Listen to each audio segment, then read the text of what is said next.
গাজা উপত্যকায় কথিত যুদ্ধবিরতির মধ্যেই ফের ক্যাফেতে ড্রোন হামলা চালিয়ে এক শিশুসহ ৬ ফিলিস্তিনিকে হত্যা করেছে ইসরায়েল।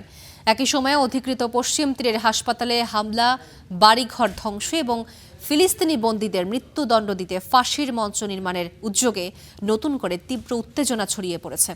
একদিকে ট্রাম্প প্রশাসনের শান্তি পরিকল্পনা বাস্তবায়নে প্রধানমন্ত্রী নেতানিয়াহুর বাধা, অন্যদিকে ইসরায়েলি উগ্রবাদী মন্ত্রী বেন গাভিরের কর্মকাণ্ডে আন্তর্জাতিক অঙ্গনে তেল আবিবের বিরুদ্ধে ক্ষোভ আরও ঘনীভূত হচ্ছে। ইসরায়েলের উগ্রপন্থী মন্ত্রী বেন গাভির যেমনটা চেয়েছিলেন ঠিক সেভাবেই গাজায় চলছে হত্যাযজ্ঞ। মঙ্গলবারও গাজার জনাকীর্ণ একটি ক্যাফেতে ইসরায়েলি ড্রোন হামলায় এক শিশুসহ অন্তত ৬ ফিলিস্তিনির মৃত্যু হয়েছে। অজুহাত সেই একই, সেখানে হামাস ছিল।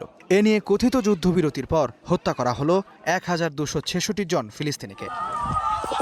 গাজার পাশাপাশি দখলদারদের আগ্রাসন চলছে পশ্চিম তীরেও। একটি হাসপাতালে অভিযান চালিয়ে রোগীদের উপর হামলা চালিয়েছে ইসরায়েলি সেনারা।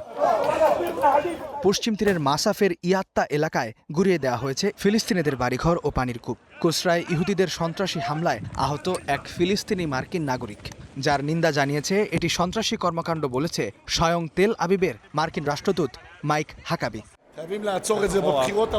এদিকে ইসরায়েলের চরম উগ্রপন্থী নিরাপত্তা মন্ত্রী ইতামার বেন গাভির ফিলিস্তিনি বন্দীদের মৃত্যুদণ্ড দেওয়ার জন্য বিতর্কিত এক কারাগার ফাঁসির কক্ষ নির্মাণ করেছেন।